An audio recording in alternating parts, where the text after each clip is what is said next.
Greetings, everyone. Welcome to another edition of the Holistic Human Optimization Show. I am your host, Ronnie Landis, and today we have an incredibly special episode.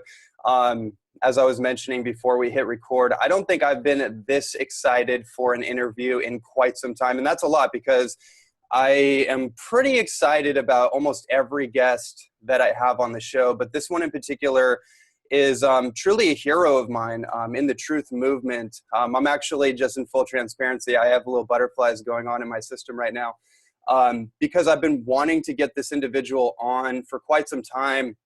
About a year ago, I really dove into this man's work on his podcast, the Unslaved podcast. And this individual has been one of the premier leaders in what we call the truth movement. And, just by the sound of that, for those who are not familiar with his work, you can kind of ascertain what that might mean, especially those who've been following my work. All of you know that I'm very much into dispelling and demystifying some of the let's just say the non-truths when it comes to the health world, some of the controversies in the medical allopathic world, just let's just say the lies that we've been told that have been taking us on rabbit holes that essentially don't serve us and actually are a danger and a threat to our health.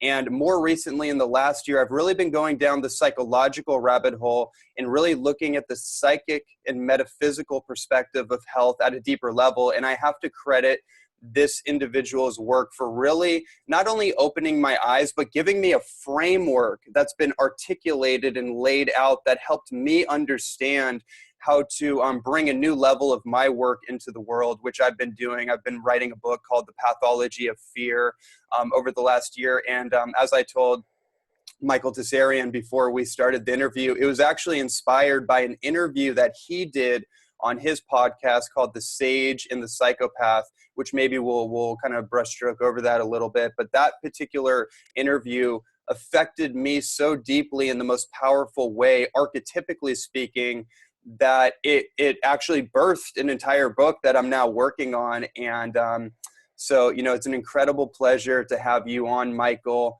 We're going to dive into your work. A lot of people that are listening to the show, a lot of them actually will be familiar with your work. There's a lot of cross connection between our audiences, but then there's a lot of people that won't be familiar with your work. And I'd love to just start this interview off by having you share a little bit about your background, how you got into the work you do, and also how do you define your work? Because I don't want to define it for you, and it might be a little hard for some people if they're thinking of more the conspiratorial ufology type of field of the quote unquote conspiracy field. I don't like that word. I like the truth movement because that really gets to the point of what you do.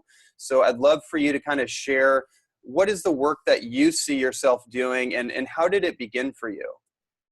Oh, thanks, Ronnie. Glad to be on the show. I support your work a lot. What you're doing is fantastic. It's a key part of what I advocate. And we're definitely going to have you on Unslaved in the near future because this is a message that needs to get out, especially with articulate people. It's a message that needs to get out. Physical health is very important, but it needs a spiritual articulation, which you have, and the psychological. So, yeah, I'm really thrilled to know about you and your work. As to myself, yeah, it's been a long journey of healing, both on a personal level and then building that into the system. Now, of course, people may not know that is, because we don't often explicitly bring up that point. My focus is more on psychology and the psychological, but the whole point is it's psychosomatic. It's not just psychological. It's very much based in the whole concept of holistic health in regards a direction. Because how I would define it is like this. I know that, first of all, let me answer your question in one sentence. Holy work. I define what I do as holy work, not in the theistic sense or any of that, but in the true Vedic sense, in the true, Rudolf Steiner sense, whatever sense, in the true mystical sense. And I realize that because it is holy work, it's also holistic. And I know that anything holistic or homeopathic, it's a process in which you often get worse before you get better. That never leaves my mind, never has. And therefore, I don't associate it with any of the other paradigms of education or instruction, even physical instruction, right? Or college any of that. It's not the same. It just simply isn't. It may resemble that, but it's so much different because its roots are in being and in improving you in all sorts of ways, so that on your journey up the mountain, you're going to see vistas more clearly. But the journey up the mountain also is difficult. The journey up the mountain is a lot of bruised knees, a lot of cuts. And as I said, the way I usually frame it for myself is that it is a homeopathic process, and all homeopathic doctors know that before you get the patient better, they're going to get worse, because it's a cold turkey. It's a withdrawal that's involved. Withdrawal from what? Well, the world, right? The crowd, the mom and dad, the peers. So any work that I do has this homeopathic sort of motto, very explicit. Even though as you work it out in different programs and writings, it may not be so explicit. But David is the same way. Now, what does that mean? It means that I know that a lot of people who are working with this subject matter will go through these bouts. They'll go through this great enthusiasm and moments of inspiration, and then suddenly it lags. And then they in their word, they have to take a break, and all of this. What it means is they're going back to the world. Mm-hmm. Or in some other way, they get confused, even quite borderline insane when you're into, everyone ridicules us anyway for being sort of fringe and freaky and all of that. And to an extent, there's a certain truth there. But what I look at it is that withdrawal symptom. This is such it's like heady oxygen of higher climbs. And sometimes you're not acclimatized to it, and you will have this moment of breakdown in which you either retract and go back to the world as is, thinking that's the solution, or in some other way you get caught in some little, I don't know what, some little cult thing that's happening, or some like flat earth philosophy, or some guru worship, or, the 101 ways that you can get snagged in this movement. So knowing that, I build into my work this premise that I know that you're going to have fall off and fall out. Mm. So I don't worry about it. I say that's okay. That's an inevitable part of the system. So, there's a different comportment then that I have toward people. I know they can only take certain amount, and then they're not going to be at the party anymore, even though they were real emphatic in the beginning. This is just, I don't think anybody else works like this. I do. I know that you're going to have these moments where you recoil from all of this, because this information is actually has its own sort of presence, its own power, its own dynamic. And one of those reasons, right now honing into the level that you're speaking at, one of the reasons why is when you're down, let's put it in sort of Eastern mystical terms, when you're downloading higher levels of energy through the chakras, right? That doesn't mean I'm affiliating with them, I'm just using this as rhetorical metaphor. There's other ways of languaging this, but say you're downloading higher forms of energy. At some point, that's going to interfere with your body's toxicity. And when I say body, I'm talking in a very wider concept, much more in the Wilhelm Reich mode. But I think people who are listening to this, who have lots of familiarity with these subjects, they know exactly what I'm talking about. There's blockages in the body. Reich called it armoring. There's other words for it. And so sometimes the condition of your body is one of these reasons why you recoil.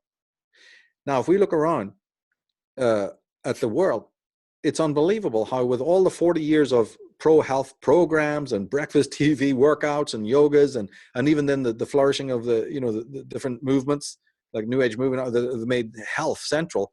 What do you see when you walk around the average mall or the average shopping center? Unbelievably unwell, oversized people, pouring sugar and pouring toxins and caffeine and nicotine and all the rest of it, sugar being the number one killer, right? But we're including alcohol here in excess as well. So, and I've never seen it worse ever. I don't think a lot of other people have. Now, wait a minute, this is completely incongruent, because there's even the mainstream has begged people to look after their health. Forget about any holistic voices at all. The mainstream has gone absolutely crazy, emphasizing the bad health of children, right? The cholesterol, you know what I mean? The overeating, the franchises. Hey, and yet people are more unwell. And you see, I feel that this is going to lead to problems, because if your body is toxic, then your mind will be toxic, and you will not have what I refer to in my work as the resources, the energetic, bioenergetic resources, which damn well will be needed when you go on a spiritual path. So in other words, just like any car engine needs the octane, if you think that in a state of physical ill health, that you're going to even pass the first 3-4 grades of what life will throw at you, what fate will throw at you, you're in a state of absolute delusion, because it's not going to happen. Now, it doesn't mean there's not a grade, and doesn't mean there's not exceptions to that rule. But in general, if most people are not physically fit, and I don't mean some Herculean thing, I just mean, in a good state of physical health, I don't personally see how spiritual progress can be made. I mean, and I may be wrong. People can argue that point, but in my experience, you talked about the long time I've had looking and seeing, and I've had ill health in my family. I've seen other friends suffer from this. I've seen other speakers within this movement.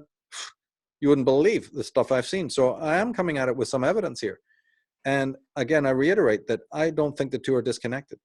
Real spiritual development, especially of the higher kind, when you're really serious, is not going to just mean abstention from crowd consciousness or orthodox knowledge or academic materialist atheistic philosophy. That's all part of it, but it's also going to be your need to develop a yoga of your own, and a sort of a regimen of your own. And some of it you may cut and paste out of other people's work. David Whitehead and I have talked a lot about this. But I'm certainly in favor of Tai Chi, Qigong, the early exercises of, say, the Aikido, and other in the gentler way, before you even maybe go up to a much more, advanced regimen. But one way or the other, you're going to have to take care of the physical body. Otherwise, watch out. There's no way to make emotional or intellectual progress that's really substantial, unless you're also factoring in the body at that point. So that's what yoga is for me. Is they say the word means return, right?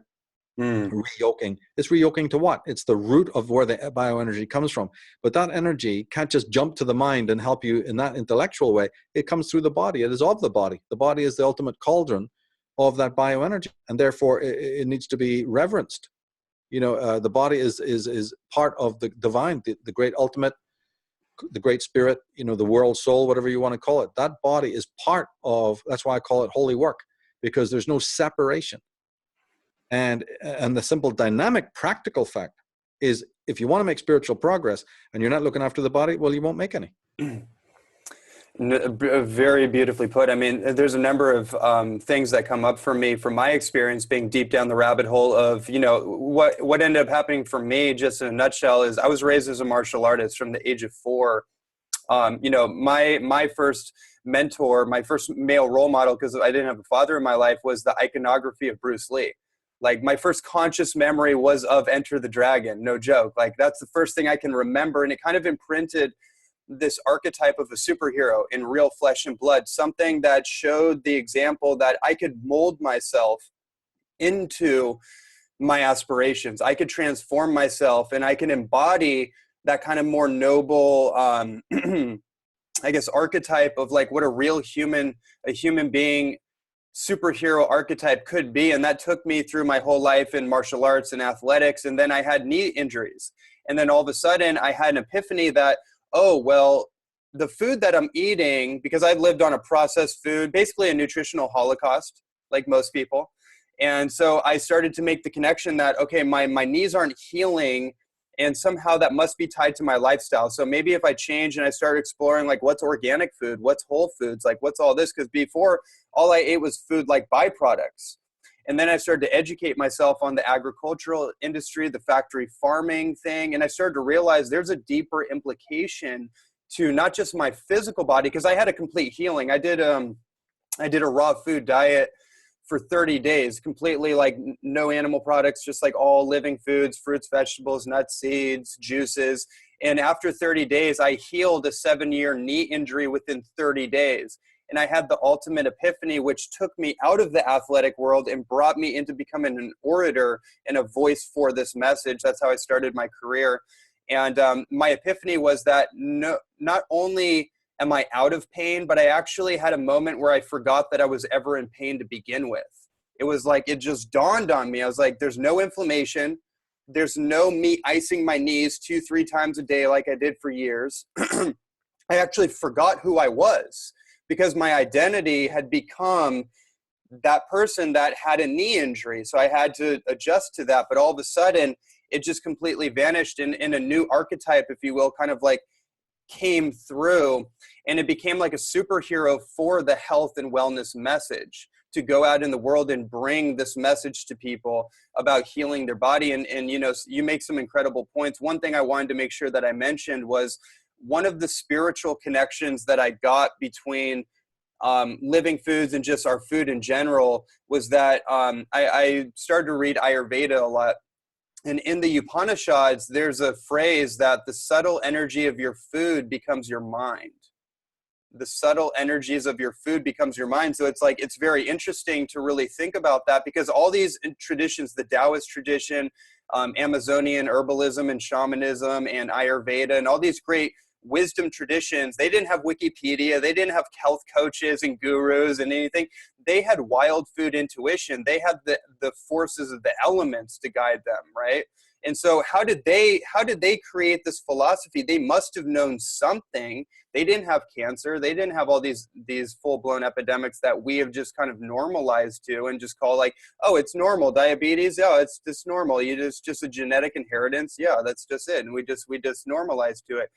And so what I find really fascinating, because, you know, you mentioned that the health thing, just like all these things, has to be guiding us in a particular direction, right? Like there has to be a spiritual direction to this. And that's really the message that I try to get across to people, is that it's not about a diet. It's not about a particular lifestyle per se. It's about how it affects you spiritually, how it affects you psychologically, right? Like if you know, again, like if we're eating, for example, if we're eating like factory farm animals and there's adrenaline and fear pumped into those animals and every other thing that's going on there, doesn't it make sense that that's going to affect our consciousness? Doesn't that make sense that that's going to affect the decisions that we make? Like our world is very parasitical, as you obviously know. So doesn't it make sense that maybe these politicians, like the politics, maybe there's like people are riddled with parasites, and maybe if we got a colon hydrotherapist and a nutritionist into the White House, we'd have a completely different political system?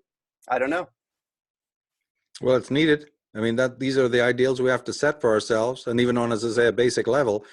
You know, in my consciousness, I don't really think about outside of this movement of, you know, the people who are trying to awaken. The masses will always be the masses. Right.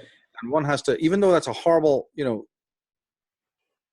thing to envision, on the spiritual path, you have to. Once you become wise and once you become really aware of the dividing line, then you never include the horde. I mean, just look at the state of them, for goodness sake. This isn't rocket science. Just go out and sit one day at a cafe and listen to the absolute shit that people are talking, and then observe, you know, the toxicity of their life in a broader way. Like, as you say, the food and the fluoride and the you know, the lights, the fluorescent lights, and God knows what else. You know, I mean, just the products people put on their body after all the warnings. I mean, it just doesn't sink in. You know, you can barely walk past people, and you know, when you pass by them, you can smell it. You can smell the toxins on their clothes, the washing powders that they're using, let alone the deodorants. You walk into an elevator and you nearly want to, and it's like, because of the shit that people are, you know, dousing themselves in. And there's no way to, so I've given up long ago, you know, ever worrying about that. But for the awakened person who is genuine and who can, you know, heed, something in them is still awakened enough to be able to heed somebody like myself when I say, hey, it's holy work. You know, that doesn't go through one of your out the other going, I don't get that. No, they grab, it's a hook to hang your hat on. They go, yeah, you know, that makes a lot of sense. So if I was to say, oh, you know, what I'm really talking about is framed in the concept of self-sadism. Well, 90% of the people have no clue what you're talking about, because to them, all violence, you know, you're talking about animal cruelty, right? Let's go there for a minute. Ecocide, or animal cruelty, is just one version of a form of violence that man excels at. But how many people know that the external form of violence is only a fraction of the violence that is existing, most of it being towards oneself? That falls on dead ears. I know it does. So again, my message, you know, is always to people who, again, can see sense in that and go, you know something, that's a really key piece. Because then, you know, you're into a different gear, and your process is made even easier because you're handed themes now that really make sense. So to extrapolate just for a second on that point, if it is in fact true that most of the harm we do is to the self-harm, self-sadism, autophobia, all of the things that I, you know, make so central to my work, then your picture, you're up periscope now to the world's problem is infinitely greater than any doctor, any lab guy, any specialist, and you're up there because they don't know anything about this, because they're the ones drenched in self-sadism. Their jobs, their work life, their attitudes, their materialism, for instance, would be one manifestation of this, and all the rest of it. We can't explore that, right? But what we can say is that part of the wrong diet is a manifestation of self-sadism. So when I said earlier that very little spiritual progress is going to be made, people immediately resist. I've made a lot of spiritual progress, and I'm overweight, or I don't do a lot of health. I don't believe it, because for the simple fact that it's contradictory, isn't it? How can you both harm yourself and spiritualize yourself at the same time? It doesn't work. Since most harm is done towards the self, and that's reflected in your diet, you're killing yourself, or the person who takes too much alcohol, or etc. Right? Don't have to draw pictures here. The person who is physically unhealthy is harming themselves. It becomes then a complete contradiction to say, well, no, I'm making spiritual progress on the other side as well. See, I don't believe that. Rudolf Steiner didn't believe that. Krishnamurti didn't believe that. Bruce Lee didn't believe that. Now, there are exceptions to that rule, but those are so far and few between that in general, for the rest of us, and especially for the select group that wants to spiritually advance, they do know, that there's hidden hands of control upon you that stop you from doing that. And they know this, yeah, well, then there's a few other things they need to plug in. And what I'm also recommending is not some mechanistic, forced regimen. Mm-hmm. That's again, not going to happen, right? Yeah. I'm talking about a complete new relationship with your body and the ending of a self-sadistic relationship with oneself. Because everything in this world, even the politics that people vote for and the leaders that they vote for, all of it, everything you could think of that is your experience is based in your relationship with yourself. I mean, that's the bottom line. And that's what I put, the focus on, actually. I love that perspective. And it's so true. Just like as someone who works with people, just to observe people, I like 90% of diet. I don't like the word because it has die in it. I think it's part of a program. It causes people to actually go through this self-mutilation process of just, we don't have to go into it, but just getting themselves on one end of the spectrum and yo-yoing all the way over here. And they never find equilibrium. They never find what works for them because they're looking down, they're barking up the wrong tree, so to speak. But, that's so true, because when we, just from the food perspective, I don't want to spend too much more time on it, but it's I look at it from when I look at somebody's lifestyle, how they operate and organize their life and the behaviors in their life, it's how do you love yourself, right? If you have a priority on nourishing your body temple, because it is a temple, your body's not a junk food garbage bin, it's a temple, it's a holy temple. So everything that I eat has reverence, there's intention, there's a sacrament to it, right? I'm feeding my holy temple. And a lot of times that means that I actually don't eat anything. That means I'm going to fast. All the great avatars and prophets and all the great people that we revere in the spiritual world, like you said, we have all these kind of spiritual kind of, heroes. What is the one commonality between all of them? They all fasted. They all went through that alchemical metamorphic process of abstaining from food, abstaining from the world, like you said, and all the kind of booby traps. That's the word I like to use, is these are just these are booby traps.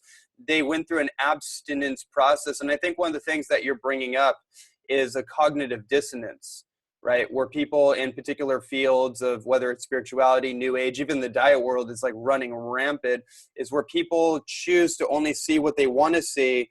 And then they get so hooked in. We call that dogma, right? That's just fundamentalism. And I'd like for you, there is something I want to bring up. Maybe you can tie all this in. I want to bring up the whole idea of selfhood and the murdered self of society, and that tying to ancient trauma, because I think that's what we're talking about. The self-sabotage mechanism inside people that actually causes them to take on subtle death habits. That's what I think it is, and I'd love for you to expand on it, but I'd also like for you to kind of touch on this cognitive dissonance.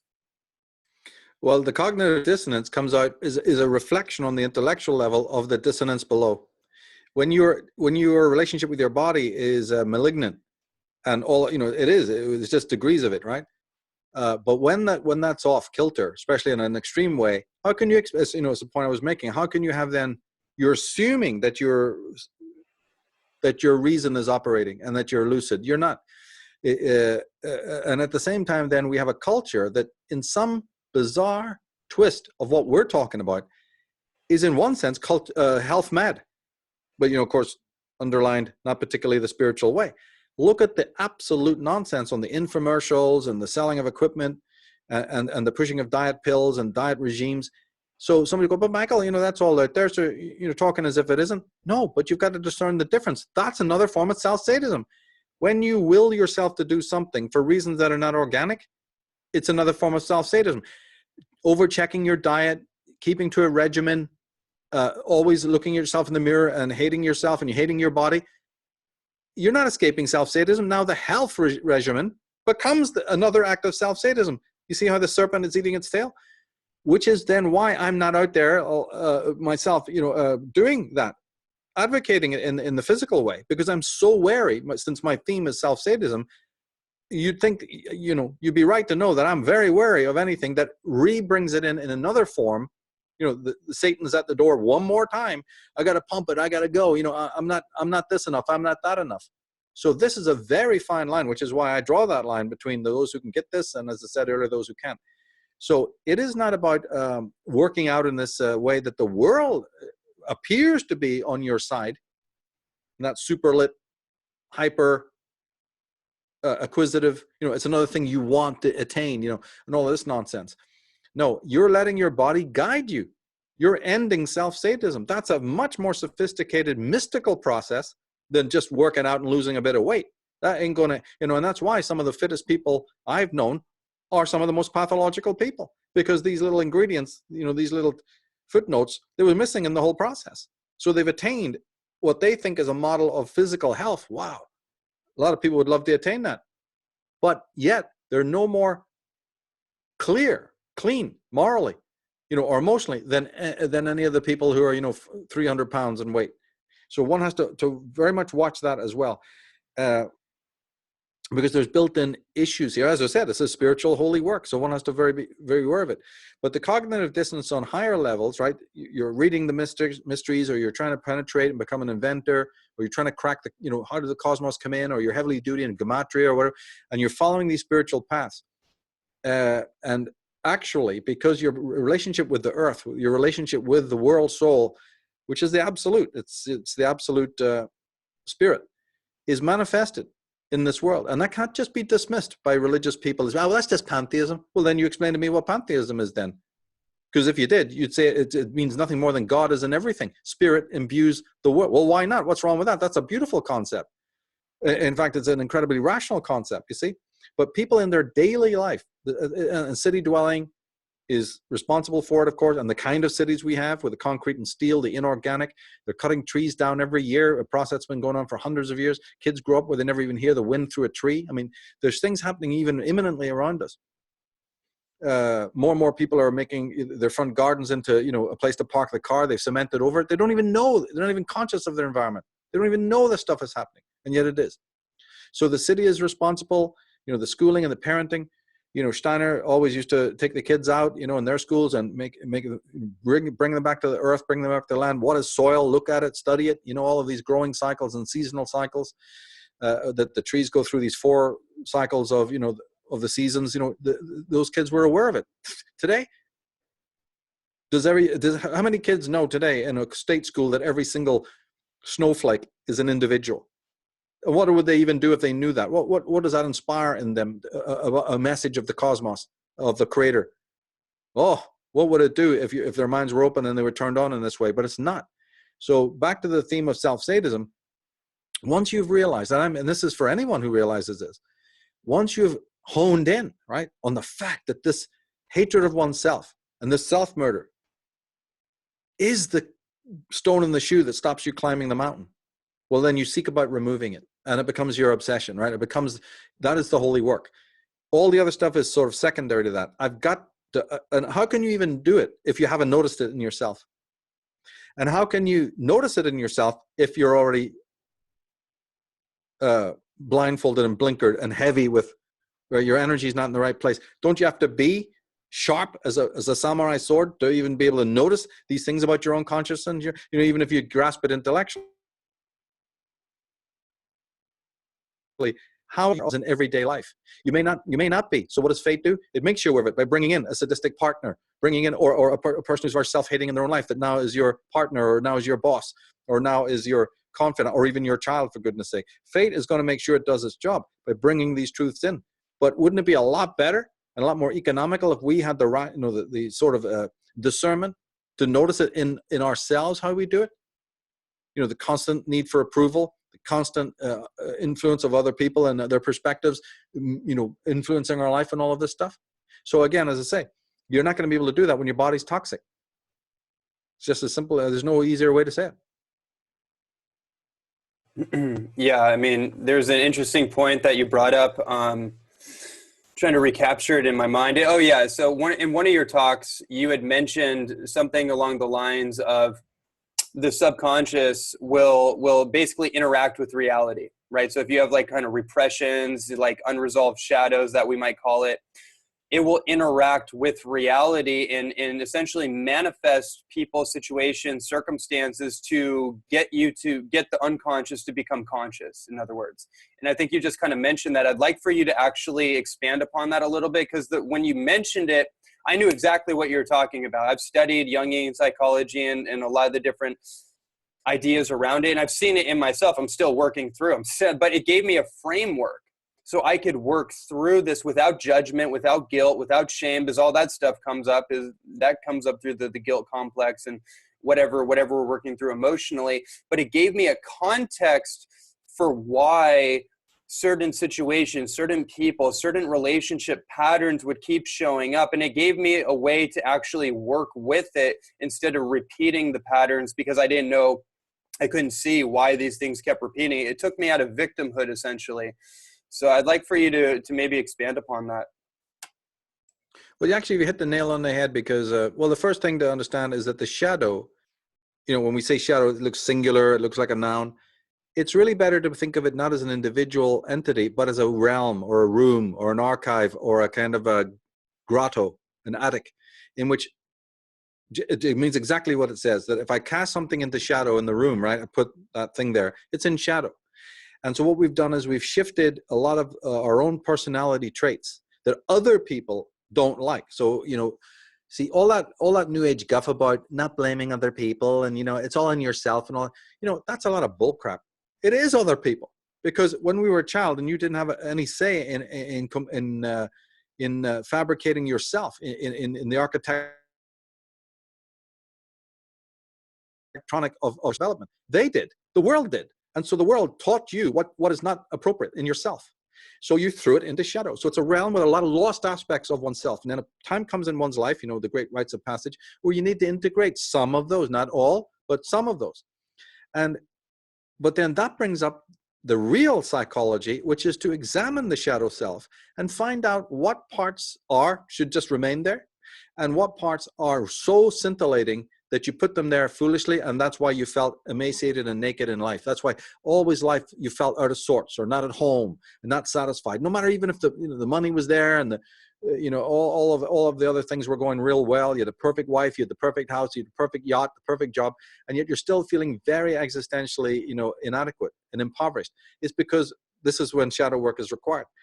But the analysis of shadow work in each individual's life of what is precious and needs to be integrated, no Jungian school can teach you. In fact, this is the totally personalistic work. When we talked earlier about how hard some of this was, well, my goodness, the only person who can do that analysis is you, because only you know what is truly valuable, and it's a purely an emotional, not a rational synergy. When you discover that part of yourself, you're gonna know it needs to be reintegrated, because it's totally visceral. There's nothing you can do about it intellectually. It's an emotional thing.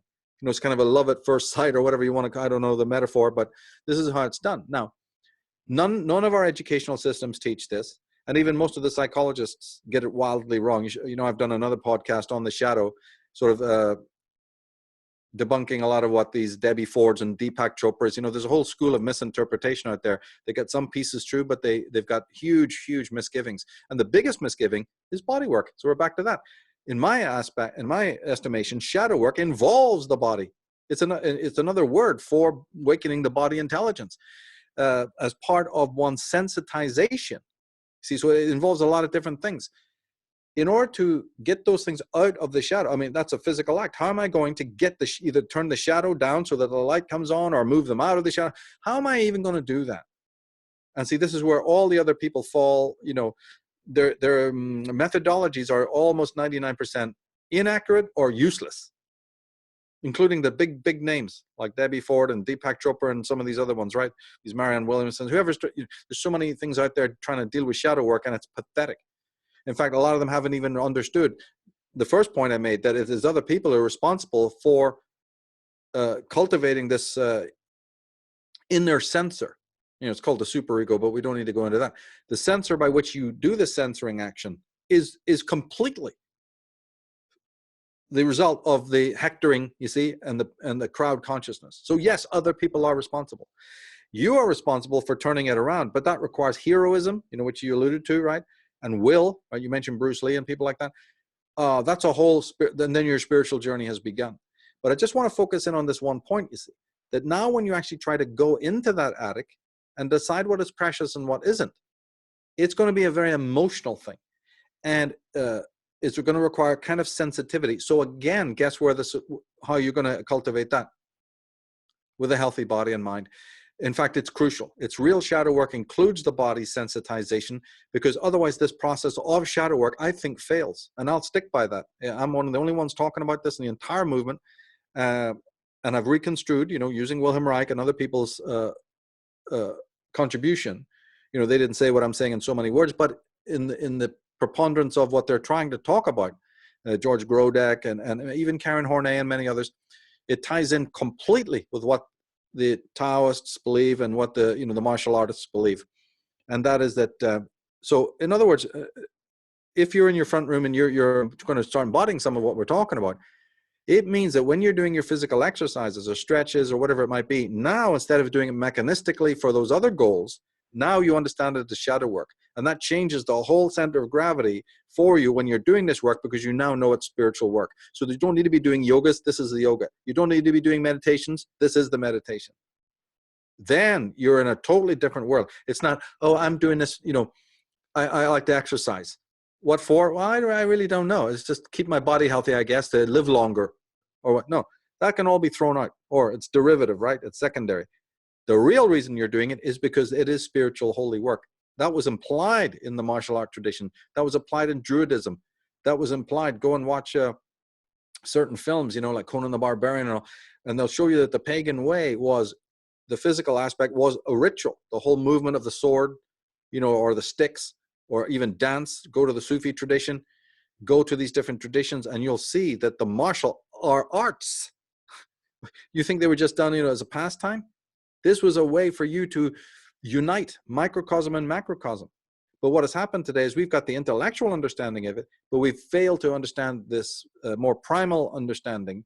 You know, so my work tries to bring that back. So I hope that explains it. And again, people can come to the podcast, watch those videos we've done on shadow work and psychology, and then they'll be able to unpack this a lot more if it's new to them, you know, because it unites two things that are quite different. But the sum result of it is, and this is a way that you can then judge it for yourself whether it's working or not, is the reduction of self-sadism. That's how you're going to test it for yourself, to see, what am I feeling? Forget these gurus and goals and all this other stuff. You know, let's see it on a very visceral level, whether your relationship with yourself, which is the basis of everything else. Now, when we look at the malls and the shopping centers and we look at who's being voted in on power, as I said, my formula, my equation was, your people's relationship with themselves is being reflected in their politics. This extra socialization, right? The rise of these bat crazy thugocracy and the socialists is all based in one's individual relationship with oneself. And if it's toxic and unhealthy, you vote in unhealthy people who then want a culture of extremely overweight people who don't mind flaunting it, thinking that's an expression of selfhood. They've totally twisted everything. Unheroic people with unheroic, you know, physiques is now made the norm. These socialists are absolutely knowing that they depend on it. They want unhealthy people, because the new dogma, remember, even underlying this, is that whereas religion was previously the opium of the people and kept them in entrainment, kept them in a state of entrainment, most of the new millennials know the error of religion. And that's the good part, right? That they know that those dogmas don't work anymore. So what did the big brother need? It needed a new dogma, and that's what socialism is. But one of the consequences of socialism isn't just to keep you entrained and mind controlled, it's also to make sure that your vision of yourself is utterly warped and that your self-sadism ratings are skyrocketing. And if they do, then you will not be able to resist the McDonald's. You will not be able to resist the sugar. You will not be able to resist the caffeine and the alcohol and the most of course the pharmaceutical medication, or even the gossip, or all the inauthentic modes. You won't be able to. You won't have the will. And so this is what our work has to combat. And such brilliant points. I mean, it's so well tied together. And, it kind of makes me think about, why is it so challenging for most people to change their lifestyle in the first place? Like, most people don't think about that. And yes, there's the psychological piece, obviously, but then you put in the social acceptance piece. I know for me, when I went from whatever I was doing, I can't even remember, thank God, but whatever I was doing, I changed into getting more into vegetarianism and opening up to, like, I didn't even know vegetarians existed, believe it or not. Like, prior to that, I thought it was some kind of myth or something. I had no framework for it. But once I opened up to that and I got on YouTube University and I started exploring these things, I was like, wow, there's other people out there doing this. They're thriving. They're having incredible healing stories. Oh my God, this must be the missing piece right now. So it opened up my frame of vision. It opened up my world.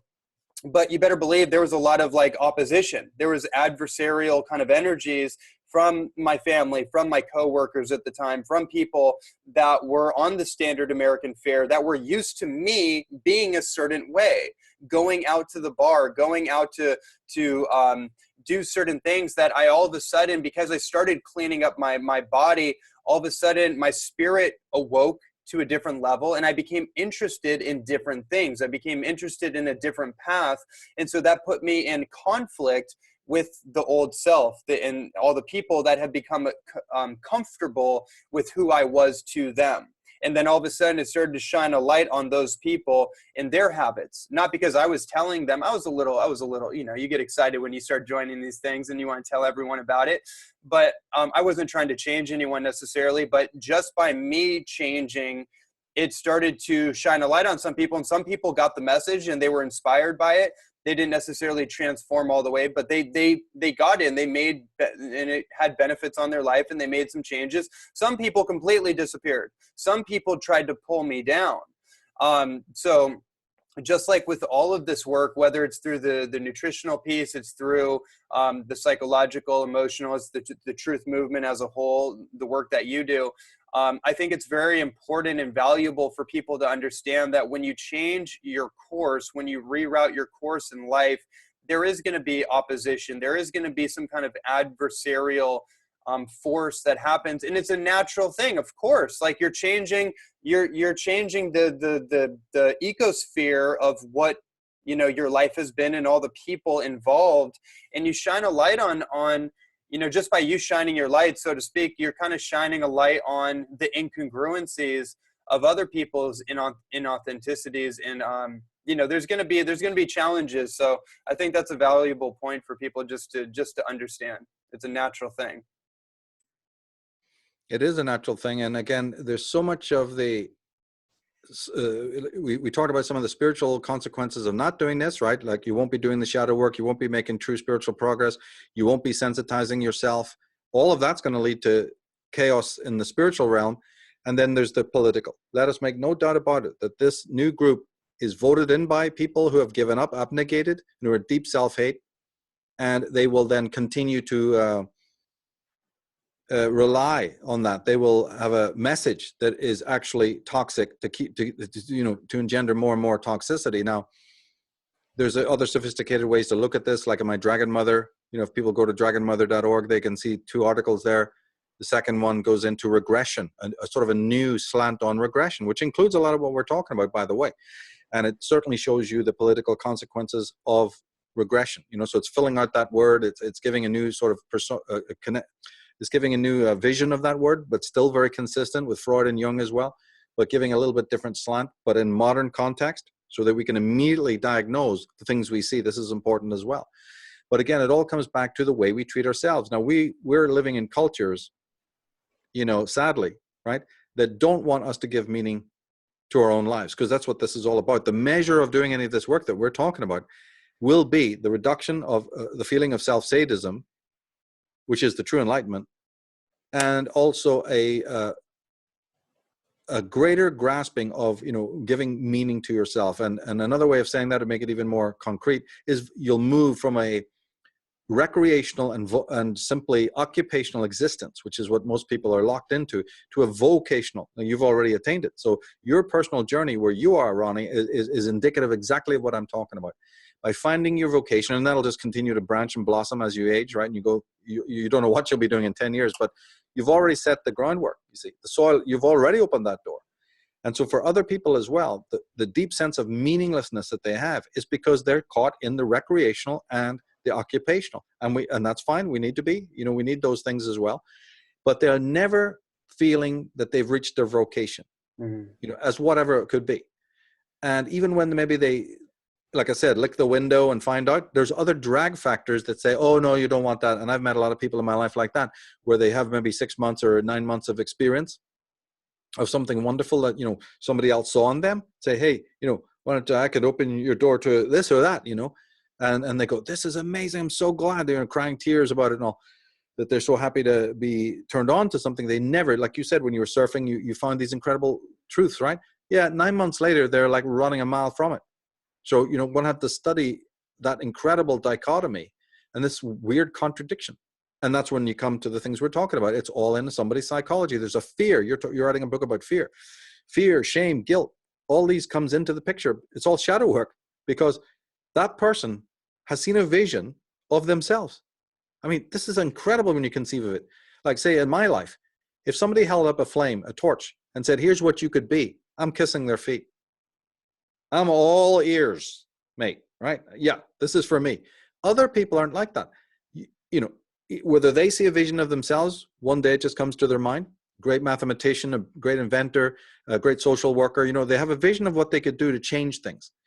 Or somebody else says, I see that, don't you know you're a really good, you have a really mathematical, geometric mind. Have you ever thought of being an architect? Or, what about sacred geometry? You ever thought of being an artist? And they're looking at you going, no, I never thought of that. What's that all about? Right? So either it comes from somebody else, which often it does, or something you spontaneously work out. Why do people recoil from that? Why do they start it up and then they backtrack? Or like you say, in health regimens, we see this a lot as well. It's all because of the self-hate that is so deeply seated. See, you're conditioned for self-hate. Remember you said about talking about the ancient trauma? Forget your ontogenetic life, where you're programmed from your parents and the society and the schools and the peers and the media. This programming is millennia old. Now, granted, at the same time, 21st century is the process from that ancient catastrophe, that age of cataclysm, has been a process of healing, but it's by no means to be considered a straight line, anything like efficacious. It's had major pitfalls. We're ready on the precipice again to have the whole thing, all the development, all the progress utterly implodes. We're right there now, believe it or not. And one can argue about, what's happening in politics. We'll have to leave that for another time. The main trouble is that through this incredible process, if you know how to look at history and the strengthening of the light and the darkening of the light of history, it's all been whether or not that wound, that terrible wound at the core of consciousness, has been healed. And believe me, there's been times when it has, and then suddenly it's wide open again, and guilt and shame and fear, pour back. Those are the symptoms, you see, of this rotten tree of trauma that did indeed, as my work always shows, started 13,500 years ago with terrestrial cataclysm, which then had such an enormous effect on the human consciousness that the real ancestral consciousness is no more. Actually, technically speaking, the right brain, the right hemisphere of the brain, is the remnant, right? Or it preserves the remnant of that lost consciousness, by the way. So the right brain is by no means untraumatized. It's in no way perfect, but it has tremendous problems, right? It's not golden, but it does preserve the remnants and the relics. The left brain is the super child, the super Horus, the action man that said, I'm going to reform from the flames of this chaos, which is what the right brain is. The relics, it's the debris, it's the shattered mandala, it's the old ancestral consciousness that is no more. Out of that came what we know as the left brain, which focuses on the world, and that's basically your ego consciousness right there. And the relationship between the two hemispheres of the brain are very, very problematic. But the thing is that at least we do know one thing about the right brain. It is the remnant of this ancestral consciousness. You can't say that of the left brain. It's doing something different, right? It's trying not to process any of that. The right brain is still stuck there and still encapsulates all of that trauma, which is why therapy is often very, very difficult. And lots of false therapies, especially the New Age movement, have invented 101 false therapies, which don't actually go deep. And in my work, I always bring out the shadow work teachers like Reich, Grodek, Yanov, and others that do the kind of work that we really need to get in touch with the real shadow work. Okay, that my work is full of their references. So, just again, to make it clear that although history has been a process of healing, and one has to see it as that and acknowledge great advances, at the same time, there are still enormous wounds, raw, very painful, just back of our consciousness. Now, this is known, it's a form of PTSD, right? And it's a form of kindling, what the modern doctors call kindling, which is trauma that's there, latent in the cells and nerves and meridians of the body, in the bone marrow, etc. It's right there in your being, but it never becomes conscious. It's suppressed by the left brain. It's suppressed by the sympathetic system, but it's still there burning away. So that's kind of what I'm talking about, a deep ancestral form of this that they don't acknowledge. Even the neuroscientists who know more than I could ever know about right and left brain, unfortunately, they deny the spiritual aspect of the right brain. You'll never get them to admit, what's really going on, although they do toy with us a little bit. They concede a certain amount, but never enough, as to what I've just said there. But once you embody this in your own mind, though, things really, really become clear, meaning that this tension exists within yourself. You have two hemispheres of the brain. You've got the mind and the body, right? You've got the masculine and feminine polarities within yourself. You've got the will to action, to create, to strive, right? And finally get up to the vocational. And you've got the depressive, unheroic, withdrawal, apathy. I ain't got the energy, I've got no heroes. So we're schizoid, we're Jekyll and Hyde. And so the person, I've made it for the last 20 years since I was shoved into this career, I've said it from day one, there is no way that anyone can go out to the political platform, into that pigsty, and affect change if they're not clear, if they haven't done their shadow work. And this does mean the physical, but on the whole, the person who is not psychosomatically pure will never be able to win, to create better cultures and societies and political parties, for the simple reason that evil wins every time. If you're not sensitized with discernment to know evil when it's smiling at you and comes in the full light of day and says, hey mate, I'll work with you, you're how can you ever affect change? So the person's consciousness, you see, has to be very, very discerning and pure. How can you possibly be that kind of Sherlock Holmes person, without also being in homeostasis physically? I don't see how it can be done. And it hasn't been done. That's the whole point. It hasn't.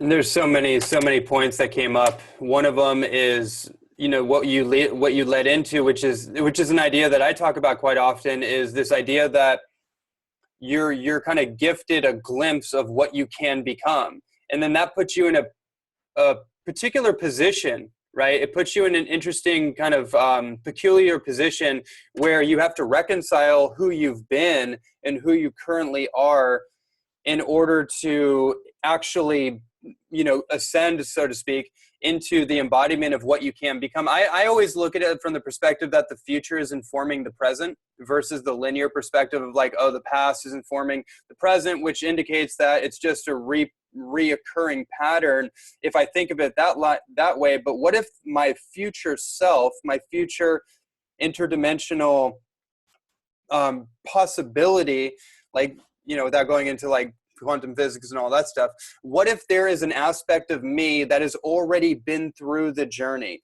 And what if these insights and intuitions and instincts that help me navigate the journey, the morality, the moral compass, so to speak, that's trying to get me to live a congruent and authentic life and trying to pull me away from the distractions of the inauthentic world. What if that's actually an aspect of me in the future that's trying to communicate with me and show me what I can become, and also show me the booby traps that it had to go through so I don't have to go through it, and I can evolve beyond that future self. Kind of an interesting conversation. If anything, it's an interesting kind of thought process for me personally, because then that allows me to kind of tune back into magic, right? Get out of this atheistic, scientismic, materialistic kind of frame of reference for the world I live in, like where everything's linear, 1 + 1 = 2, et cetera, and there's no real magic. But to me, that's a very magical perspective, that my future self, or the possibility for what I can become, in other words, the ideal, is communicating with me, and it's giving me an opportunity to live up to my potential. Yeah, it's beautiful. That's exactly right. And time is a key part of this. You know, in Path of the Fool series I did, in cards 6 and 7, time became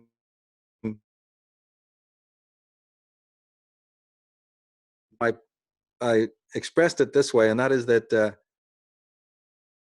you won't inherit anything ideal, anything perfect, if you keep, if we keep replaying the mistakes, right? Which was the past. So, but the past then becomes translucent when you realize that all those mistakes are there now to teach you how to not make them. I mean, it's brilliant. The past is a brilliant thing, even if it's so filled with, crime and injustice. Yeah, but it's the past. What more of a schoolroom do you need to teach you not to do it? So history is the greatest schoolroom. But out of this dynamic, right, of the present and the past is the future. So when we don't inherit anything good, anything perfect, and we're not, look at our cultures and society, we, even with all the great geniuses, before us, then there's something wrong in that dynamic, right? So now what you're talking about is a future, what's called prescience, and I believe it. I've even had experience of it, that there is a way that our self knows what's lying ahead. And we don't want to get into Anthony Peake and the daemon, and this could go on forever, right? I'm just keeping it real simple. There is something within us that kind of inexplicably knows what lies ahead, and then there's a reverberation, right? People have prescience. Now, they can, and by the way, having it can work both negatively and positively, right? There's two results of having this sort of future sight. But the positive aspect would be that some part of us is so conscious about, making sure that our future works for us heroically, that we're super conscious of it.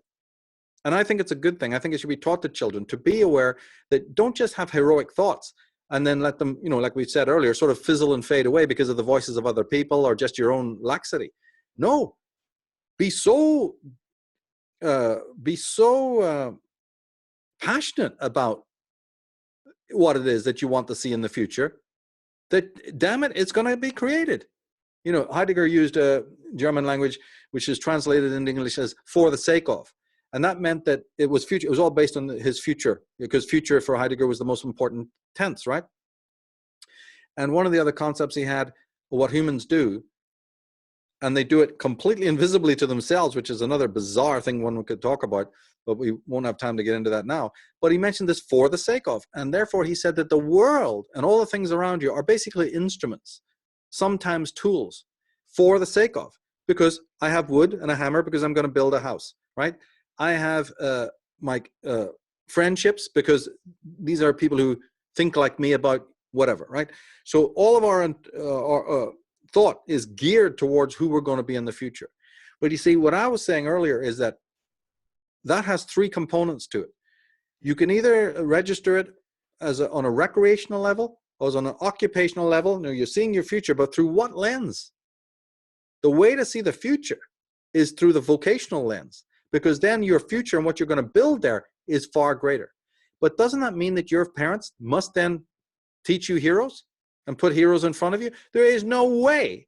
Okay, as I said, everything has its exceptions, and maybe on your own, like I did, you could find those heroic characters. I think you mentioned earlier that you'd been very inspired by Bruce Lee, right? So you find, but not every kid is going to find the C.S. Lewis and the Professor Tolkien and and somebody to inspire them. It's getting less and it's getting more and more hard, in our age, actually. I think it was actually easier in the past, where heroes were, sort of louder and bigger, whatever, right?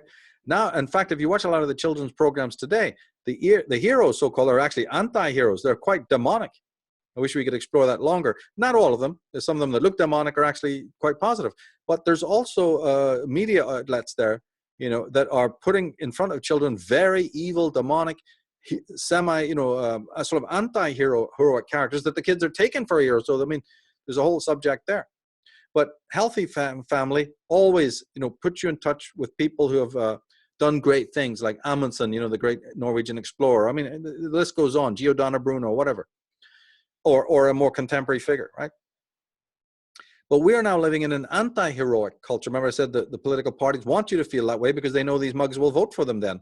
The more unhealthy, the more toxic, the more self-hating, the more that you're going to project that out and vote for that kind of government, until we're left with this monstrosity, this octopus that is so utterly unheroic that it destroys Western civilization, which is built on heroic patterns. So there's a tremendous statement here. But when you describe time, time is basically understood as desire, right? That's the first thing. We plant a seed in the present. The present is nothing more than the seed we plant of what we want to be tomorrow. And the tomorrow, what we call the future, is when we realize and make good the seed that we planted now. So will is involved here. Desire is involved here. Delayed gratification is involved here. Will to power. As Nietzsche pointed out, if in order to be what I want to be over there, I quickly find out that 4 horses on my carriage are better than 1. Like minds are better than just mine. And if the things these 4 or 5 people desire is very, very similar to mine, doesn't have to be identical, but similar, hey, I join with them. So now I've got crowd consciousness. But that can be as much a hindrance as it can be a good thing. So the individual or the outsider is faced constantly with these obstacles because he knows that he's doing what I'm saying. He's got a vocation. He's interested in building it. But he might turn off the road and think, yeah, but if I get into political camaraderie with these guys, and this happens in every aspect of our lives. And then there's even a higher rule that you can't do it on your own. You do need people. So it's like, oh my God, what does the outsider do? One instinct tells him, fuck you all. I don't want anything to do with you. You're a bunch of losers.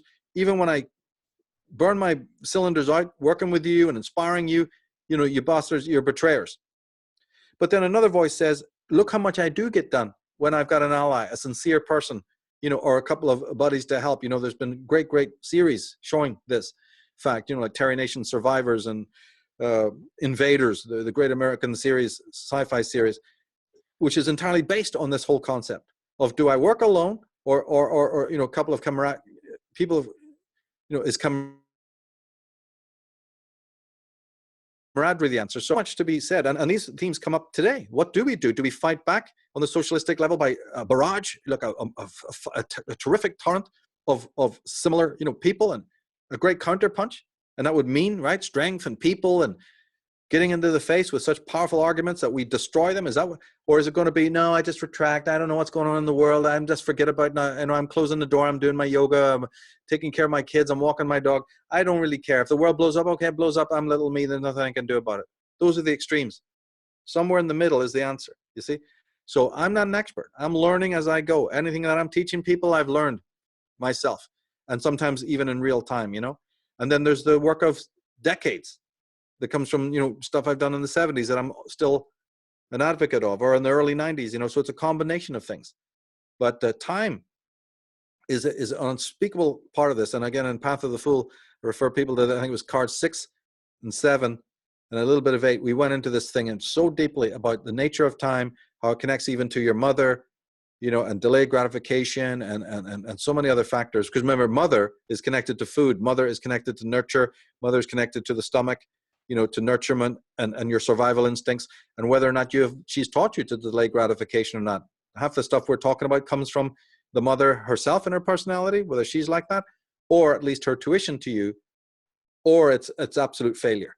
So there's a lot can be said even about the female psyche. We've gone into that in Dragon Mother. It's a key part of all of this. Whether a child grows up to be heroic or anti-heroic, it's going to mean life or death for the planet. This is so brilliantly put. And just on that note that it kind of creates a little segue, and I know we can't go too deep into too many things now, but it does bring up this whole sage and psychopath archetype, because one thing that I really I derived and extracted from that talk that you did, and I highly recommend everybody go to unslaved.com. We'll also have that in the show notes for everybody. One of the things that I extracted from that entire talk was this idea that the sage, the psychopath, the hero, the villain archetype, in their maturation, they kind of parallel each other. They're more unique. They're more alike to one another than they are to like the commons, to the masses. And so there's kind of this interesting dynamic tension between the two, and they're almost like fascinated with each other because they represent the different side of the coin, and they have to make moral decisions, or they have to make decisions along the path. And then at some point in the maturation, there's like a destiny that's chosen. There's like a fork in the road, right? Where there's essentially a responsibility that's taken or not taken. And that's what I interpreted from, is that one chooses, like Batman, for example. I think that's one of the greatest, or Star Wars. I think those are one of the greatest kind of representations of this, like where Bruce Wayne turns tragedy into meaning, and he decides to take total responsibility for that, and to alchemize it into a way to help people, and also to project his own, the darkness that he suffered onto those who prey upon other people, right? He used it in a positive way, but then like where someone like the Joker or any other villain, they may have been traumatized, but instead of taking up the mantle of meaning, they decided to take meaninglessness, nihilism, and then they descended into chaos, and then that creates kind of this kind of split. That's kind of what I took from it, and I'm curious what your perspective on that is. Yeah, that program, I think, was 2 hours, and how much can you do on this vast subject in 2 hours? I like the way you said that they're connected. They are. I think that's mostly fate doing that. I don't think they themselves see any real, similarity. But I believe there's it's part of the mythos, right? It's part of the mythos. Jack meets the giant on the road, or meets the guy who sells him the beans. These roads are going to run parallel, like you say, Sherlock Holmes, Moriarty, right? Or Jadis and Aslan in the C.S. Lewis. This is huge. I mean, this is one of the biggest themes of all, and it will never die away because it's archetypal. So even though individual people might not find any similarity between one another, it's there all right. It's implicit. And of course, in some sense, for a while, as the roads become parallel, they're sort of seeking the same goal. It is power. Even the sage is looking for a kind of power. Let's not deny that. It's that he finds out later on, sort of just what I said a few minutes ago about he realizes the will to power, which is just a more raw political base level exertion of the will, is really an abuse of the will. So he may use it, he may have to, like great coaches are very spiritual people, but they know how to kick your ass too, and they know how to use the will to power to get some discipline into your damn system. So they're using the will to power. So the sage learns how to use the will to power, but he transforms the will to power later on to the will to meaning. The psychopath never learns how to turn off, like you said, to turn off on that road. So they're similar to a point, and the sage starts to realize that the ingredients of the will to power aren't that wholesome, even though, my God, he can use them just as good as anyone else, and all sorts of achievements can be made. He is a moral being, and I mean this in the highest ethical sense, right? In other words, his morality isn't just necessarily being done for the approval of other people. Look what a great guy am I, this kind of thing. He's doing it because he's in touch with the divine spirit, right? He damn well knows that there's an afterlife in which you will be judged and things like that. He's working on a totally different frequency, right? And he doesn't want to hurt himself or hurt the spirit. I mean, it's a very deep thing. The psychopath doesn't believe in himself because he's self-sadistic. He doesn't believe in any spirit. So he doesn't believe in any afterlife in which you're going to meet your crimes. He doesn't care about harming himself because the psychopath is born out of harming himself. And he doesn't believe in any God who's going to surveil his actions and who might be, judging him in the afterlife. There's your differences. So it's incredible dynamic to look at, actually. Now, I would also go so far, I think I did in the program, to show that they do learn from each other, though. in open court. Well, we know that because most of the psychopaths today, as we talk, are running to read books on psychopathy. Since there's so many books out there on it, don't you think the actual psychopath and narcissist isn't thumbing them every day to upgrade his camouflage? You bet he is. And so, in my message, should the sage be studying the psychopath and the narcissist? My psychic vampirism website is dedicated to that, right? And more will be said about it, probably down the line. But that work is one of the older works. That's a work that dates, from 2003 when it started to form, and I did my first interview on it with a Canadian George Rideout in 2007, I think. And then it took a while after that to make the program, but that's been an ongoing unfolding of this very thing. And Sage and Psychopath was pretty much the next installment, a really good program we got a chance to do. But my God, the similarities are unbelievable, and you can learn from both. Just like the psychopath is now learning in real time from the books that have been written by sages to say, heal from a trauma or heal from narcissistic abuse. Who do you think's reading those books? Who do you think is most fascinated with them? Who's trying to upgrade their toolkit so that they can? It's all about camouflage in the first place. The psychopath can't exist without being the wolf in sheep's clothing. He knows that better than you do, and he's always ready for an upgrade. The sage must then turn and say, I just study evil all day long. Know thyself, know thine enemy. Yeah, know thine enemy and what weapons they're using. There can be no victory without it. Even if you only gain a certain amount of knowledge, that knowledge is priceless. Because as I say, it will also assist you in the shadow work of discerning what is within yourself that is truly something that should stay in shadow or something that can be let go on parole. The beautiful, sophisticated aspects of yourself that mommy and daddy didn't like, the high discernment that you buried, the incredible questioning and criticalness, and the lack of hypocrisy, where they taught you to be hypocrites. And all of that, you have to go through that. That is spirituality. You've got to go through that and say, I'm going to redeem that. Well, a lot of that is done through physical movement because your memories will come out of your very system, out of your fibers. Right? Memory isn't just something in the brain. Memory is something in the very fibers of one's being, in the meridians, in the cells. It's cellular memory. It even goes deeper than that. Like I said, this kindling, right, that is housed in the right brain. Every single traumatic memory, not just of this life, but of the past, but let's just focus on this life, is contained in the right brain. That's one thing the neuroscientists do acknowledge, and acknowledge very strongly and rightly, that in your right brain is the memory of every single trauma or bruise, to your ego that happened. And so a kind of therapy is no therapy if it's not awakening that. But you can auto do it by conscious yoga methods. But as I said in the very beginning, once you do it, there'll be a need to retract and recoil. You won't have the will, because these memories will have a dual effect. The promise of enlightenment and freedom, and I'm free of it. The chain is broken. No bugger has power over me, because that trauma was caused by other people, wasn't it? What are you talking about? You got it all upside down. Of course I blame them. Of course I point them out. It's rational to do so. Then I have other work to do, which is to heal myself. Yeah, but don't try to conflate the two. I know who the guilty ones are. And I'm not going to let their effects on my being ruin my being, ruin my future. You see? So this is the dynamic. Forgiving evil. Who gave you the right to do that? And in forgiving evil, you do nothing but perpetrate it. It's just the let off that evil needs. So body work, involves this. And that is the real shadow work, that when we use these metaphors about, things cast into a shade, it's just metaphor. But what it is it's a metaphor. You know what the shadow is? Your body. Now we can make it really explicit. The shadow is the body in this bioenergetic sense of the fibers and the marrow and the meridians, like in the, like I say, the Aurovedic or the Taoist sense. In those meridians of your being, in the chakras, if you want to use the Vedic way of talking about it, but just literally in the fibers of your being, as well as the brain, is contained all of this trauma. And then when you start the process of bringing it out, unfortunately, there is this dualistic effect where you can be,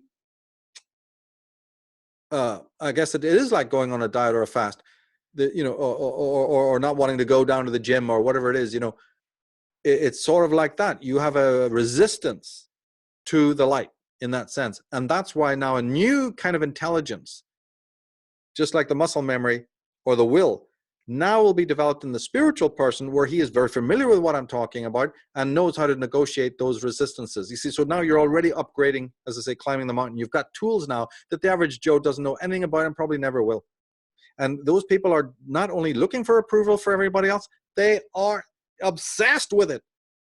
So when you talk about sage and psychopath, where they really part company is that whereas the sage is very open-minded, more spontaneous, and able to change, right? Like in the movie Dune, they show that at the end, where he's able to flip over and change and be mutable. The psychopath's orientation and his compass is fixed. He's in quicksand, spiritually speaking, because he's, by negating the afterlife, by negating the spirit, he is incarcerated in the five senses reality, which isn't that fluid, actually. And therefore, the will to power is his only octane. It's the only oil that, you know, moves his cogs. There isn't any other. Because the only other thing is, like the sage has learned, the will to meaning. But the sage has no will to meaning. All he does is wants the whole world and everybody in it to serve him, to be at his feet. Not for their welfare. The sage wants people to serve him too, but that's part of the process of denuding the person's ego, so, you know, so that they can take the discipline to understand their vocation. He's rising you up out of servitude and out of slavery. But it might start where, you know, there's a few tests involved. The sage, no, he just wants you on your knees 100% permanently. He's the boss. He'll tell you what it's all about. And as I've said in work before, that kind of hedonic person does gravitate to places where you give orders, like the military, right? Like government, like religion, the church. That's not to deface any of those three things in themselves, but some people gravitate to going into those who are pathological. Right? Doesn't mean that the military is itself pathological, which some of the leftist people try to, you know, that's part of their whole reaction. No, it's individuals who, being pathological, gravitate towards those jobs and offices because they can now, you know, easily do what I said, which is have people serve them hand and foot without question, and that they can give orders and they can exercise their will to power. So that's a whole question of, you know, if we need to revise those. Yeah, well, I think Western civilization will get to the point of revising all of these problems on our own without any need for KGB Central. So the thing is that in ordinary spiritual life, it's the same dynamic.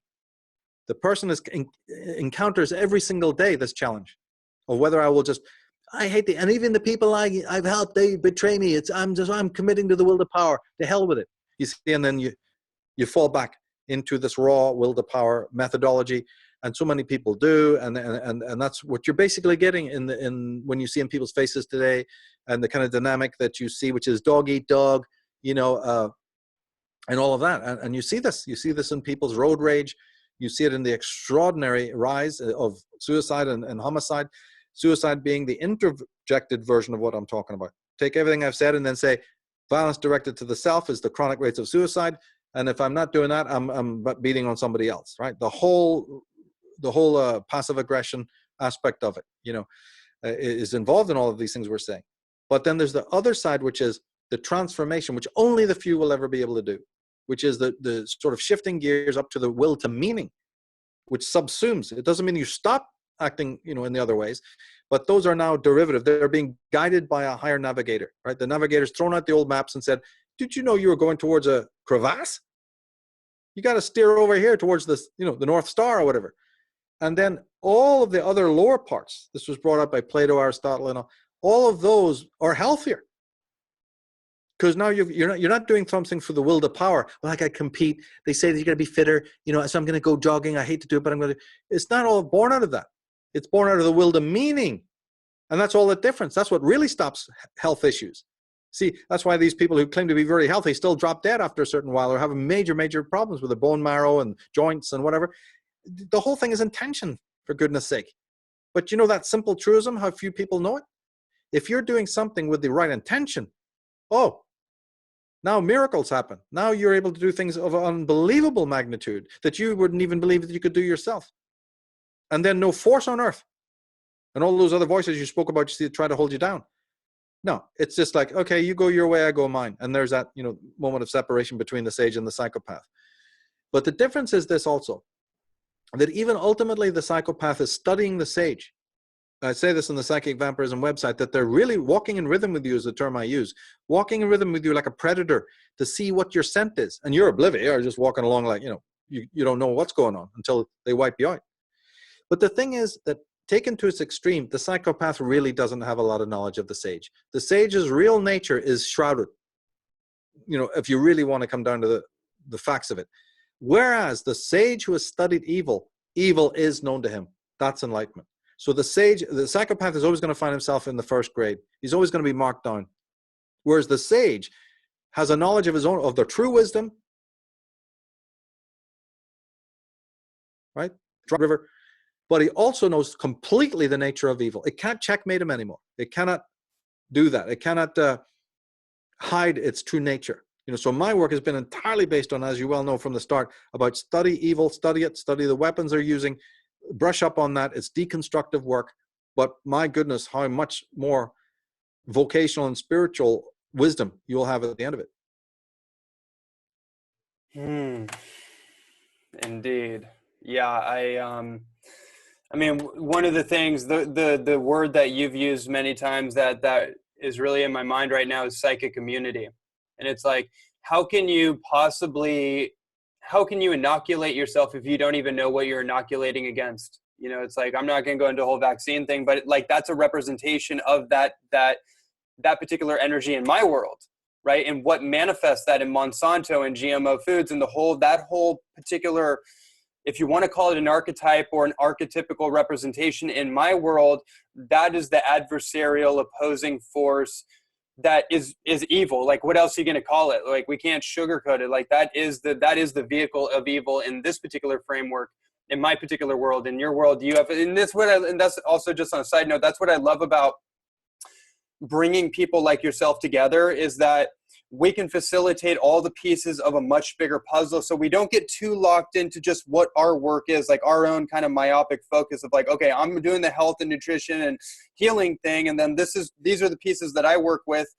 It's no more compartmentalizing, right? Like it's like, we need to know the full picture of good and evil so we can navigate in the world, because it's going to show up in all different ways, right? Like just in the way that we navigate our life in the world, and to be able to have these conversations is really powerful. And and that's why I was so attracted to your work, because, being in the spiritual, metaphysical, new age type of communities and navigating through that, and really starting to, as I awoke and got more kind of solid and integrated within myself and started studying, rock solid psychology, I started to notice, there's a lot of people that are very one seasonal, that are very hyper positive. And at first glance, it seems like a very like uplifting thing. Like, wow, so many positive people, so many optimistic people. But then when you start to get to know people and, triggers and different things start to come up out of nowhere. And I started to think to myself, like,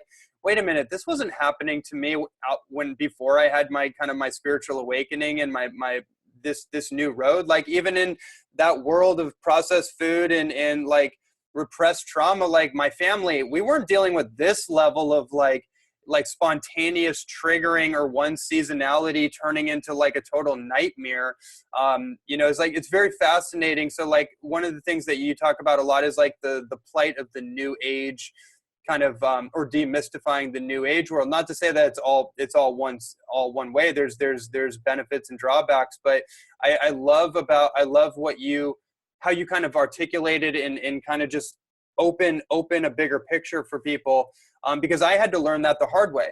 I had to really start to see the drawbacks of not integrating psychology into kind of these like so-called spiritual or nebulous, I don't even know what the word is. You know what I'm talking about. But like, so anyways, just to tie that thought together, the psychic immunity, how we can't inoculate ourselves psychically if we don't even know what's in front of us, right? We don't even know what the challenges are. Because we're living over here where we don't want to look at it. It's like, no, evil doesn't exist. The more I focus on it, the more I look at it, I'm feeding it, I'm giving energy, but all the while it's parasitizing you. And it's actually how a parasite works is it tries to hijack your consciousness and reroute your mind in a distracting direction so you don't see it. So the immune system doesn't see it. So you can't see it. So it can do its thing.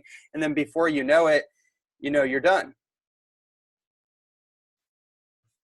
Yeah, that's why evil wins a lot of the time, because a lot of the things that we do to facilitate it are non-conscious, and that's where the immunity is built. Just like in a physical immunity, you build it, and it's a deconstructive by getting shadow work is getting rid of that shame, getting rid of that guilt, getting rid of that fear, and then you feel lighter because of it. See, the sage, another difference between the sage and the psychopath is that as the sage does progress, and believe me, his hurdles are infinitely greater than the psychopath. Psychopath is avoiding all of those awakening of the wound and awakening of the trauma, right? He gets other people to do his bidding. The sage's journey after he's gone through these obstacles is to get wiser and smarter and more light. The psychopath gets dumber and dumber and dumber and more dirty and stained as he goes. So it's really the ultimate diagnosis is in the end of their road.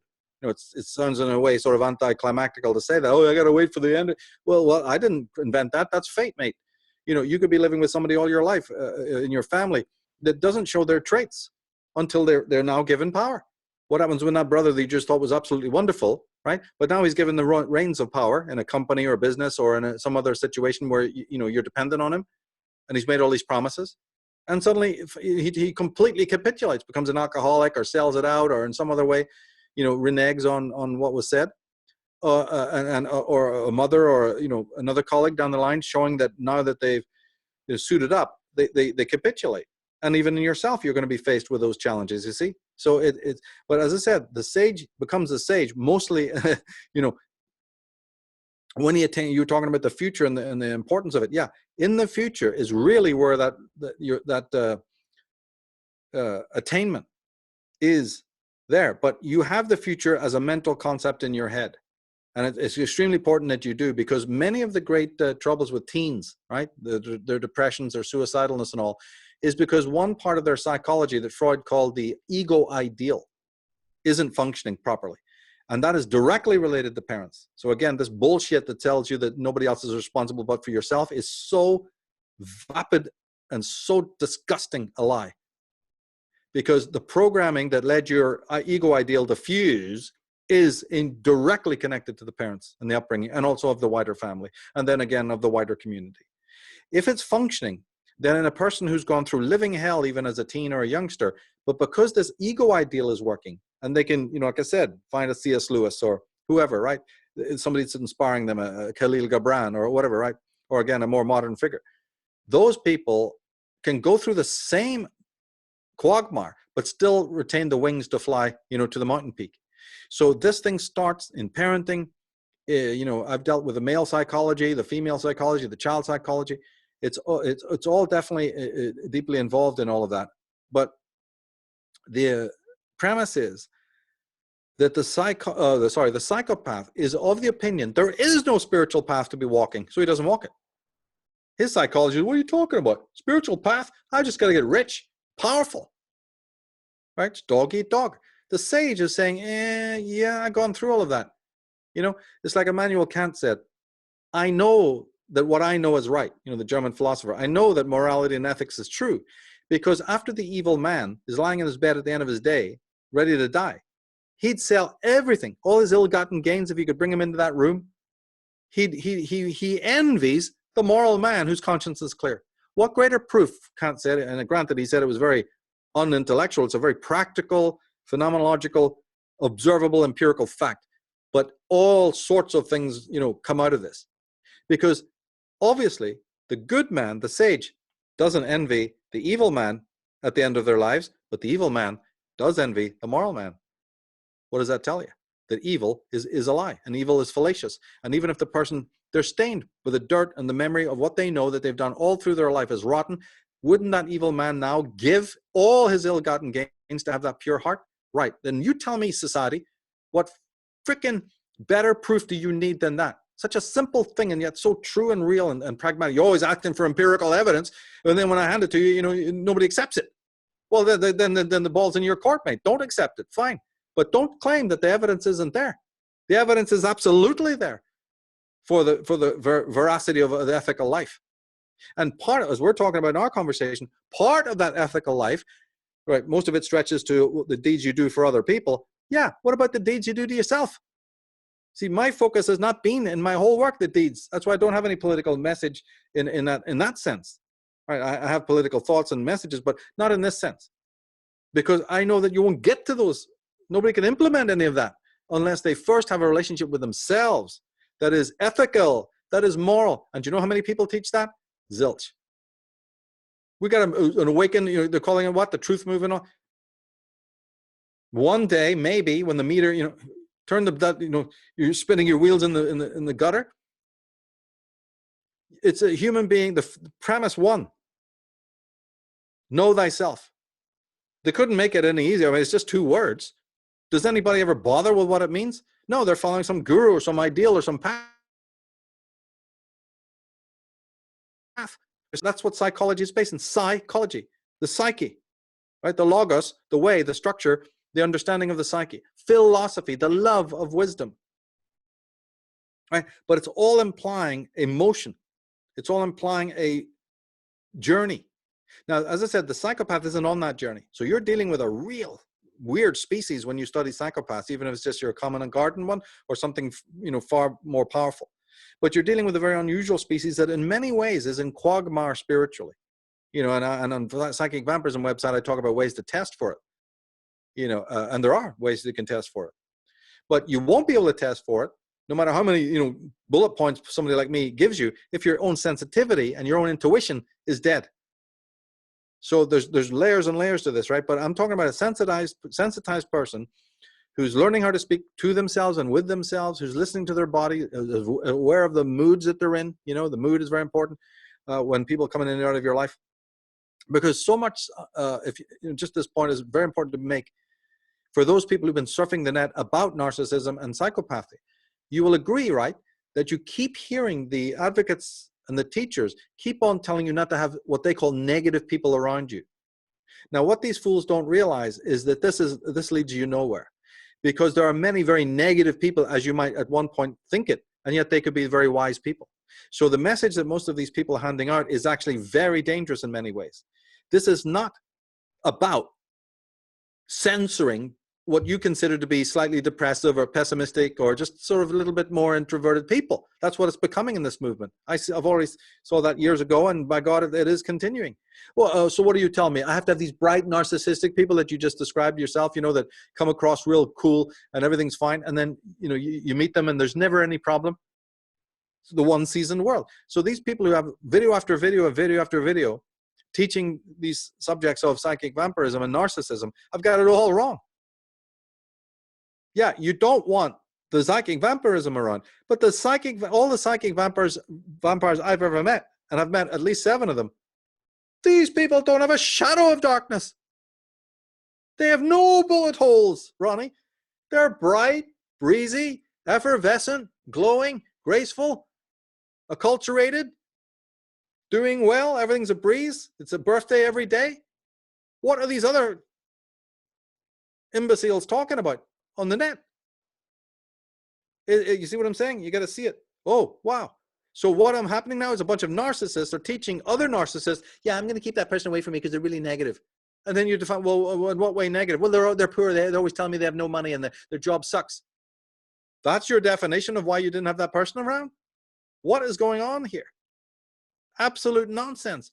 Meaning that there's a censorship being done, you see, to people who are real. The sages, in other words, who have bullet holes, who are a bit dark, who often are negative because they're in the world. They're in the thing called reality. And reality has a lot of, you know, it causes a lot of bruises. It's the same thing with these socialist governments. They want toxic people who are so utterly, like I said, self-sadistic, either at the beginning or at any given point. What happens? You alluded to it earlier. The bad diet and the pharmaceuticals enter in at this point, because the more and more this vicious cycle between the voter and the socialistic type of government who keeps them ill health, the more and more that voter is starting to feel uncomfortable in their own life.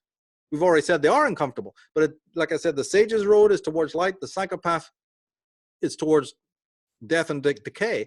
So in this person who's already self-sadistic, it gets worse and worse and worse. So as they vote for their illustrious leaders that they think is going to change the world to a vision of paradise, they are getting more and more deranged and more toxic every day.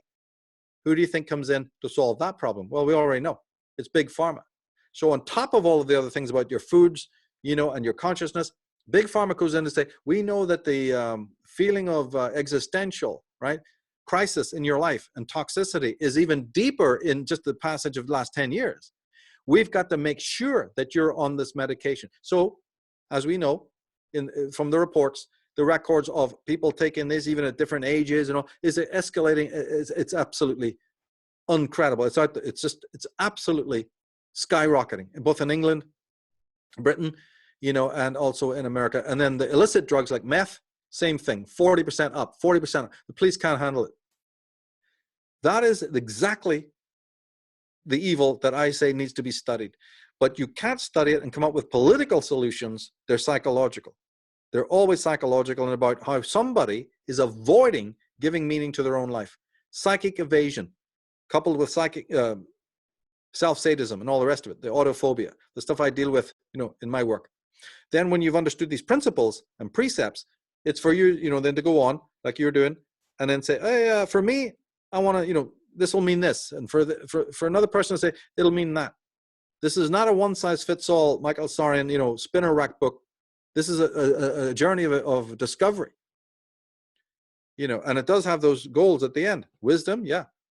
Respect for spirit, because you would not want to harm spirit by your immoral acts. Once you understand the whole dynamic, the evil man doesn't care. He doesn't believe in a spirit, doesn't believe in his own being.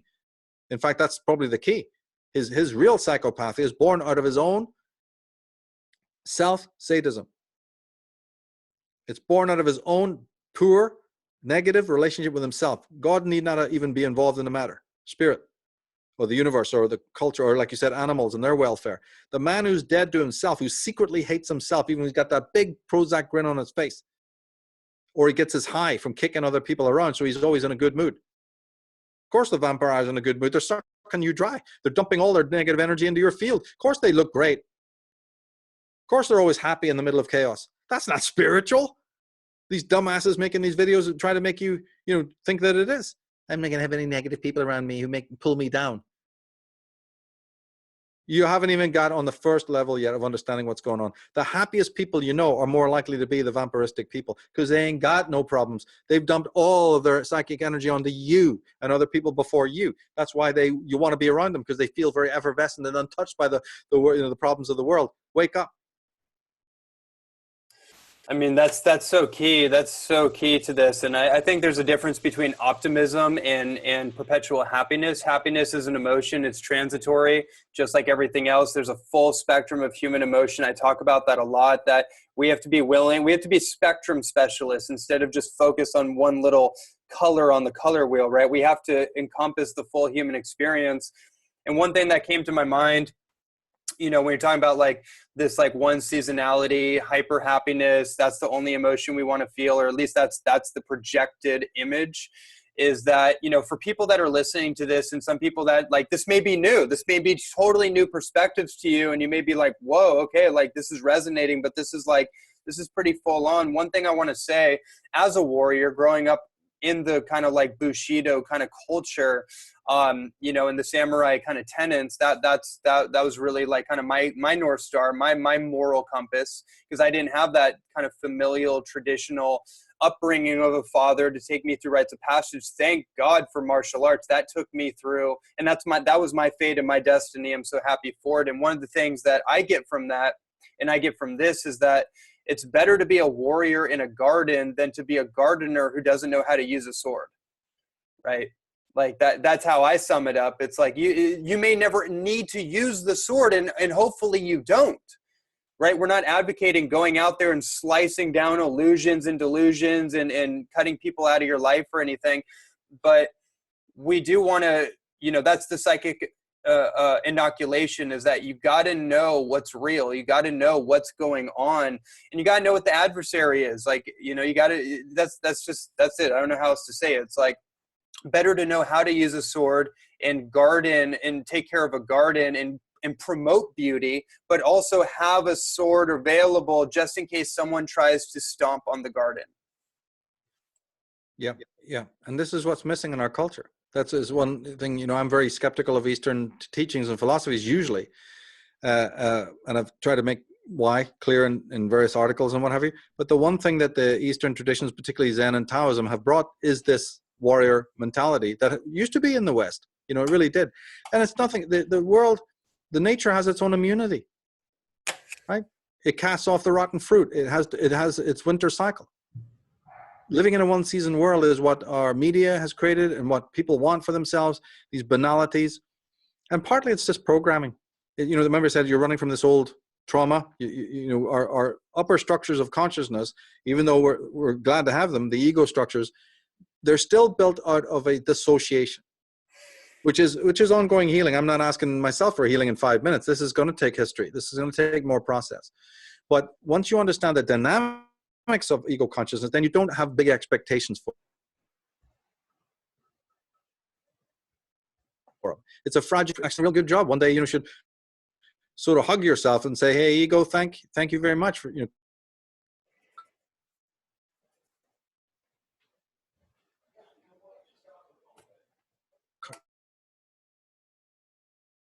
You've brought me this level of consciousness is deeply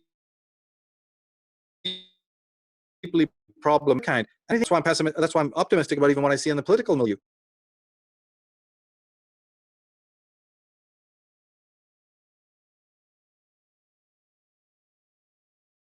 In the headlines, what's wrong with that? Even as dark as it is, people are now being forced to study subjects that in that one season halcyon sun is shining, you know, they don't care about. They go swatting their golf balls and their tennis. And, you know, and my faulting of America, say 40, 20, 30 years ago, was that they were living in the sun. The door to the enemy was wide open and they didn't have a freaking clue, except the people I learned how to study, you know, like the people who inspired me in the early days when I got onto the conspiracy stuff. My God, did they open my eyes to show all is not well, you know, and now every word they've said, almost bar none, has in fact come true. And there's certain scholars even more so. You know, I'd say that there's, you know, certain like British politicians like Enoch Powell, you know, there's a whole list of people I can mention, and they were right. They were 100% right all the way down the line. But we're going to have to do this again and have you even on Enslaved, man, you know, to continue these conversations. I'm so glad I've come across your work. We definitely want to have you on to extrapolate more of how you, what your goal is, you know, and even a bit of your past, and what kind of responses you've been getting, you know, for your work, and what vision you have how to branch it out. We'd certainly be interested, because we're actually building on Enslaved soon a set of forums and other platforms where we want to include, I mean, actually physically include other people on Enslaved as members, and part and parcel of it, really, you know, so we could talk about that as well. Absolutely. Yeah, that would be a pleasure and an honor. Definitely something I've played with, knowing that we would connect at the perfect time. And so looking forward to that. And it's been a pleasure and an honor for me to have you, Michael. Like I said, I value your work so much. You're one of the main, I probably have like maybe 5 different people, maybe on YouTube or different podcasts that I'll tune into. And you're one of the top people that I listen to. That's why I can have this incredible conversation with you, and we can go down any kind of rabbit hole. Unfortunately, we don't have 10 hours, because it would take at least that to really go a lot deeper. But what I really appreciate about this conversation is how we could go broad stroke, but also go very deep at the same time. You've mastered the art of communication and articulation of the deeper principles of your work, and I really appreciate you for that. So for everybody that's tuning in right now, where can they go?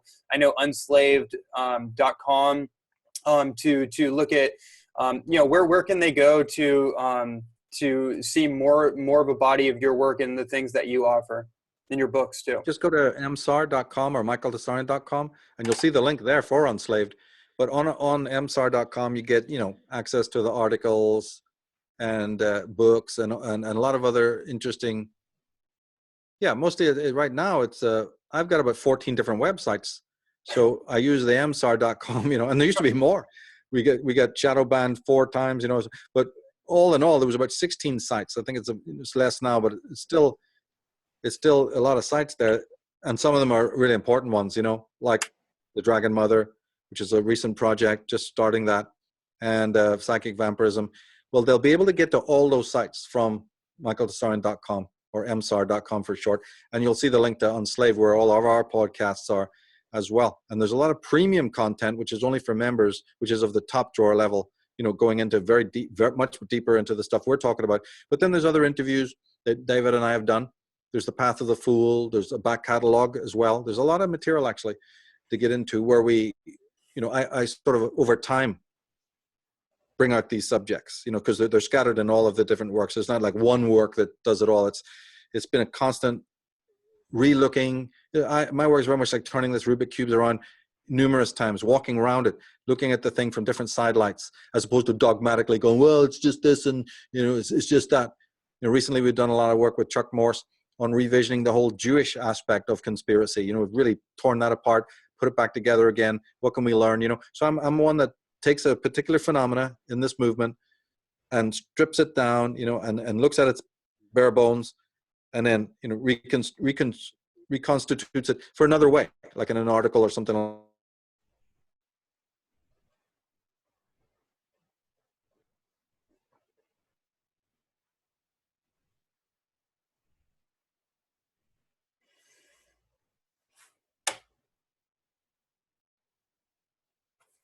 And left wingism, the whole 9 yards. So that we've been doing, but